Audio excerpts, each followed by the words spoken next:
Good afternoon, sit down. जैसा कि आप लोगों को पहले ही पता चल गया होगा कि आज का जो टॉपिक है वो त्रिभुज से रिलेटेड है। किससे रिलेटेड है? त्रिभुज से। त्रिभुज को हम लोग इंग्लिश में ट्रायंगल कहते हैं। और हम लोग जो आज पढ़ेंगे उसमें त्रिभुज क्या होता है, उसके कौन कौन से भुजा को हम लोग क्या क्या बोलते हैं, और त्रिभुज में जब उसका हम लोग निर्माण करते हैं तो उसके अंदर जो है भुजा का कौन सा, कितने भुजा होते हैं, कितने एंगल होते हैं, कितने शीर्ष होते हैं, मतलब कितने कोण होते हैं, कितने शीर्ष होते हैं और कितने भुजा होते हैं। ये सारे चीज के बारे में आज हम अच्छे से जानकारी देंगे। आप लोग जो है अच्छे से देखेंगे, लिखेंगे नहीं, पहले सुन लेंगे। जितने बच्चे हैं पहले सुन लेंगे, उसके बाद लिखेंगे। लिखना तो सब दिन है ही है। अब देखिए, त्रिभुज है ना, त्रिभुज तीन भुजाओं से घिरे हुए क्षेत्र को हम लोग त्रिभुज कहते हैं। ठीक है, अब देखिए यहाँ पे ये तीन भुजा है ना, एक भुजा, दो भुजा और तीन भुजा। लेकिन ये बंद लूप होना चाहिए, ओपन लूप नहीं होना चाहिए, खुली आकृति नहीं होनी चाहिए, ये खुला हुआ नहीं होनी चाहिए, ये बंद होना चाहिए। ये आकृति जो है तीन भुजा से वो कैसी होनी चाहिए? बंद होनी चाहिए, वो खुली हुई नहीं होनी चाहिए। अब यहाँ पर देखिएगा, एक जो हमने नामकरण इसमें किया है, इसका नाम दिया हमने ए, बी और सी। आप देखेंगे ए बी मिला के एक भुजा बनता है, बी सी मिला के दो भुजा बनता है और सी ए मिला के तीन भुजा बनता है। तो त्रिभुज में भुजा की संख्या कितनी हो गई? तो हमारे पास भुजा, जिसको हम लोग क्या बोलते हैं, साइड भी बोलते हैं, तो ये कितने साइड हो गए हमारे पास? तीन हो गए। तो भुजा की संख्या हमारे पास तीन। अब हम लोग कोण के बारे में अच्छे से समझते हैं। अब देखिएगा थोड़ा सा, ये कोण जो है इसको हम लोग कोण बोलते हैं। यहाँ देखिए ये भी कोण है, ये भी कोण है। लेकिन जब हम कोण को सिस्टमेटिक तरीके से लिखते हैं, उसको हम किस प्रकार लिखते हैं उसको थोड़ा सा ध्यान दीजिएगा। बहुत सारे बच्चे जो है कोण को लिखने में गलती करते हैं। आज हम उस कोण को कैसे लिखा जाएगा उसको हम अच्छे से आपको बताते हैं। अगर आज आप देख लेते हैं तो ये कोण लिखने के तरीके को आपको पता चल जाएगा। जैसे हमको एंगल बी को नोटेट करना है, एंगल बी को हमको दिखाना है, शो किसको करना है? एंगल बी को। आप देखिए एंगल बी को हम कैसे लिखेंगे। एंगल बी बराबर हम ऐसे भी लिख सकते हैं, एंगल ए बी सी, ऐसा angle, angle A B C. अब इसमें क्या आपको खास लगा? तो जिस एंगल की बात होता है वो एंगल हमेशा बीच में होता है। जिस एंगल की बात होती है उस एंगल हमेशा, वो एंगल कहाँ होती है? बीच में होती है।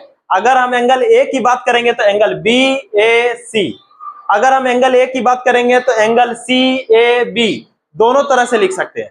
ठीक है, जैसे हम लोग बी को लिखे ना ए बी सी, तो सी बी ए भी हो सकता है। हर हाल में जिस एंगल की बात करेंगे वो हर हाल में कहाँ होनी चाहिए? कहाँ होनी चाहिए? बीच में। इस बात का ध्यान रखिएगा, आपको एंगल नोट करने आ जाएगा। आपको एंगल जो है आप कैसे दर्शाइएगा वो आपको दर्शाने आ जाएगा। तो आप लोग सीख गए। अब अगला एंगल हम लोग देखते हैं। जैसे हमको एंगल ए को दर्शाना है तो एंगल सी ए बी लिख सकते हैं। ठीक है, देखिए एंगल सी ए बी, यहाँ देखिए ये ए आ गया, मतलब ये इसके बराबर हो सकता है, होगा। ठीक है, अच्छा ये इसलिए लिखा जाता है कि हम किस तरीके से किधर से लेते हैं तो दो दो एंगल का जो है शो हो जाएगा। इसीलिए हमको जो है ना ओरिजिनल एंगल की, जब आप लोग जब आगे पढ़िएगा ना उसमें क्या होगा कि ये बीच में एक लाइन चल जाएगा। ठीक है, अब जैसे हम बीच में एक लाइन दे देते हैं ऐसे ऐसे डॉट डॉट डॉट करके, इसको दे देते हैं डी। अब एंगल बी अगर हम बोलेंगे शो करने तो डायरेक्ट अगर ये एंगल बी लिखते हैं तो ये गलत हो जाएगा। अब यहाँ पर एंगल बी से मुराद ये भी हो गया, एंगल सी बी डी भी हो गया, एंगल सी बी ए भी हो गया। तो बी जो है दो दो त्रिभुज को शो कर देता है। इसलिए हमको ये एंगल जो है क्लियर कट बताता है कि ये किस त्रिभुज की बात कर रहा है। तो त्रिभुज में एंगल की जो है पहचान कैसे होती है? वो अलग अलग त्रिभुज के माध्यम से हम एंगलों को अलग अलग तरीके से दर्शाने का काम करते हैं, तब जाके हम उस त्रिभुज को समझते हैं। अभी क्या है कि खाली एंगल बी बोल देंगे तो एक बार बोलिएगा ये त्रिभुज एबीसी के लिए है, लेकिन फिर अगर हम बोल दें C B D, angle B A की बात हो रही है, तो आप कहिएगा कौन त्रिभुज की बात हो रही है? तो सीबीडी की, त्रिभुज सीबीडी की बात हो रही है। तो यहाँ से त्रिभुज की पहचान भी हम लोग अलग तरीके से कर सकते हैं, लेकिन खाली अगर हम एंगल बी एंगल सी लिखते हैं तो उससे त्रिभुज की पहचान नहीं हो पाएगी। तो यही इसी कारण हम लोग इसको इस तरीके से लिखते हैं। तो हम लोग पता चल गया ना कि भुजा जो है 3 होते हैं, तो वो तो पता चल गया, ए बी बी सी सी ए, ये भुजा हो गया। अब एंगल भी हमारे पास इसमें 3 है, तो हम लोग एंगल अब 3 इसको समझाने के लिए लिखे थे, मिटा देते हैं, ठीक है। अब देखिए इसमें एंगल भी 3 है, तो एंगल, तो यहाँ पे हम लोग क्या लिखेंगे, कोण की संख्या कितनी हो गई, कोण की संख्या भी 3 हो गई।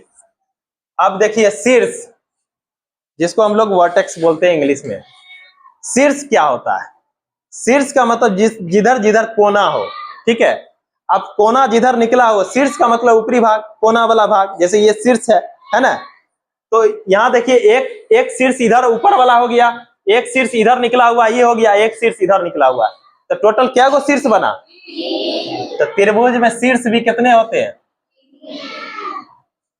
ये सब शीर्ष हो गया। तो शीर्ष की संख्या कितनी हो गई, ठीक है। इसको हम लोग क्या बोलते हैं, वर्टेक्स भी बोलते हैं, ठीक है, VERTEX, वर्टेक्स भी बोलेंगे और शीर्ष भी बोलेंगे, ये तीनों हो जाएगा, ठीक।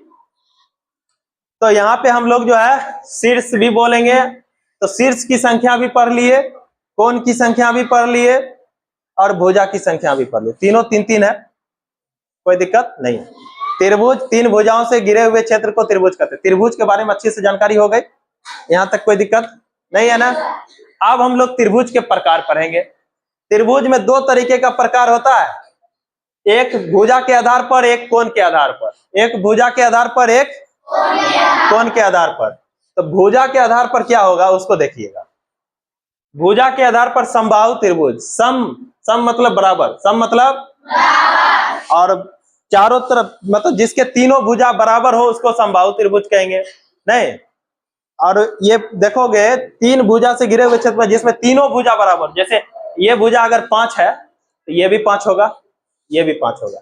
जब तीनों भुजा बराबर हो जाएगा तो वो कौन सा त्रिभुज कहलाएगा, समबाहु त्रिभुज। सम का मतलब ही बराबर होता है, तो आपको याद करने की कोई जरूरत नहीं है, सम मतलब बराबर। और समझ रहे हैं, 3 भुजा से घिरे हुए क्षेत्र को जो बराबर भाग में घिरा हुआ हो उसे हम लोग क्या बोलेंगे, समबाहु त्रिभुज। तो तीनों भुजा, जिसके तीनों भुजा बराबर हो उसको कौन सा त्रिभुज कहेंगे, समबाहु त्रिभुज। विषमबाहु मतलब ठीक उसका उल्टा, जिसके एक भी भुजा बराबर नहीं हो। विषमबाहु मतलब कोई भी भुजा बराबर नहीं हो, अगर ये 5 है तो ये 4 होगा, ये 3 होगा, समझ में आ गया। तो त्रिभुज तो होगा लेकिन उसके एक भी भुजा बराबर नहीं होंगे, तो उसको कौन सा त्रिभुज कहेंगे, विषमबाहु त्रिभुज कहेंगे। उसके बाद समद्विबाहु बाहु, द्विबाहु का मतलब, द्विबाहु का मतलब, सम का मतलब बराबर, जिसके 2 भुजा बराबर हो। सम का मतलब बराबर और द्विबाहु का मतलब 2, तो समद्विबाहु मतलब जिसके 2 भुजा बराबर हो, नहीं। तो जिसके 2 भुजा बराबर हो उसको समद्विबाहु त्रिभुज कहते हैं। ये 5 है, ये भी 5 होगा, ये 3 हो जाएगा, नहीं। अब इसको हम लोग इस तरीके से समझ सकते हैं, जैसे ये पिक्चर बनाए। अब देखिए ये बराबर है, ये देखिए बराबर नहीं है, समझ में आया, इसको कहेंगे समद्विबाहु। अब देखिए एक पिक्चर बनाए, इसमें ये भी एक है, ये भी एक है, एक भी, इसको कहेंगे समबाहु। ये तीनों एक के बार में कट रहा है। एक पिक्चर ये बनाए जिसमें 1 2 3, देखिए तीनों बराबर है, नहीं है, इसको बोलेंगे विषमबाहु। समझ में आ गया। तो इसको पिक्चर के माध्यम से हम लोग अलग अलग तरीकों से समझ सकते हैं। उसके बाद हम लोग चल देंगे कोण के आधार पर। किसके आधार पर, कोण के आधार पर। अब देखो इतना शॉर्ट टाइम में हम बहुत कुछ सिखाने का प्रयास किए हैं, ठीक है। अब देखो कोण के आधार पर भी हम लोग न्यून कोण पढ़ते हैं। न्यून कोण किसको कहते हैं, 0 डिग्री से 90 डिग्री के बीच का कोण न्यून कोण होता है। 0 डिग्री से 90 डिग्री के बीच का कोण क्या होता है, जैसे 45 डिग्री न्यून कोण है और 2 डिग्री न्यून कोण है। हाँ 2 डिग्री मतलब 0 से बड़ा होना चाहिए, लेकिन 0 है नहीं है ना, क्योंकि 0 और 90 वैसा मतलब कोण जो 0 और 90 के बीच में लाई करता हो। समझ में आ रही है, जो 0 और 90 के बीच में लाई करता हो, मतलब उससे रिलेट करता हो, उसी को हम लोग क्या बोलते हैं, न्यून कोण बोलते हैं। उसको क्या बोलेंगे, न्यून कोण बोलेंगे। जैसे आप लोग जो है ना एक पिक्चर के माध्यम से देख लीजिए, ये है ना, ये देखिए अब यहाँ 90 डिग्री तो मेरा ऐसे बनता है, सीधा बनता है नहीं, ये 90, और ये 0 से स्टार्ट हुआ और यहाँ 90 हुआ। इस दोनों के बीच का जितना भी कोण होगा ये सब जो है क्या हो जाएगा, न्यून कोण। सब क्या हो जाएगा, न्यून कोण हो जाएगा। अब आप देखिएगा अधिक कोण हम लोग इसी प्रकार से हम लोग देखेंगे। तो अधिक कोण क्या हो जाएगा, 90 से बड़ा और 180 से छोटा, 90 से बड़ा और 180 से छोटा। तो आप देखिए ये 90, यहाँ देखिए ये पूरा है, ये 0 से स्टार्ट हुआ, ये 90 हुआ, और यहाँ ये 180 हुआ।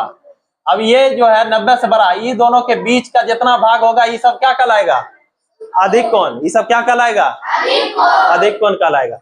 और जो 90 के बराबर हो, सीधा एल जैसे ये बनता है, ये देखो ये सीधा बन गया, ये हो गया समकोण। ये क्या हो जाएगा, समकोण। तो हम लोग तीनों के परिभाषा के माध्यम से समझेंगे। न्यून कोण उसे कहेंगे जो 0 और 90 के बीच हो, जो 0 और 90 डिग्री के बीच हो उसे क्या बोलेंगे, न्यून कोण।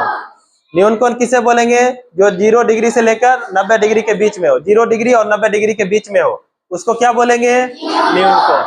और अधिक कोण उसे बोलेंगे जो 90 डिग्री से बड़ा और 180 डिग्री से छोटा, यानी कि 90 और 180 के बीच लाई करता हो, उसको कौन सा कोण बोलेंगे, अधिक कोण।